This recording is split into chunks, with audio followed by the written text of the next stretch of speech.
దేశవ్యాప్తంగా వెతుకుతున్నారు. కానీ ఖాళీ గాజుపేట మాత్రం ఇప్పటికీ సమాధానం చెప్పడం లేదు. 2019 జనవరి 23న స్వయంగా మన ప్రధాని మోడీ ఎర్రకోట మ్యూజియంలో నేతాజీ సుభాష్ చంద్రబోస్ గారి టోపీని ప్రతిష్ఠించారు.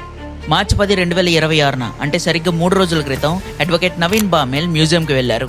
అక్కడ చూసి అందరూ షాక్ అయిపోయారు. అక్కడ చూస్తే ఆ టోపీ లేదు, పెట్టి ఖాళీగా ఉంది. ఏఎస్ఐ అధికారులు ఏమంటున్నారంటే జనవరి 19 నుంచి 25 వరకు పోర్ట్ బ్లేయర్లో ఎగ్జిబిషన్కి తీసుకెళ్లారంట. తిరిగి వచ్చాక లాక్ పాడైందంట. కానీ నేతాజీ కుటుంబ సభ్యుడు చంద్రకుమార్ బోస్ ప్రశ్నిస్తున్నారు, ఇంత చిన్న వస్తువుని ఎందుకంత దూరం తీసుకెళ్లాలి? ఇది ఎందుకు మ్యూజియంలో సురక్షితంగా లేదు? ఇంతకీ ఈ టోపీ ఎక్కడుంది? ఎవరి దగ్గర ఉంది? దొంగతనం జరిగిందా లేదా ఎక్కడో పడేశారా?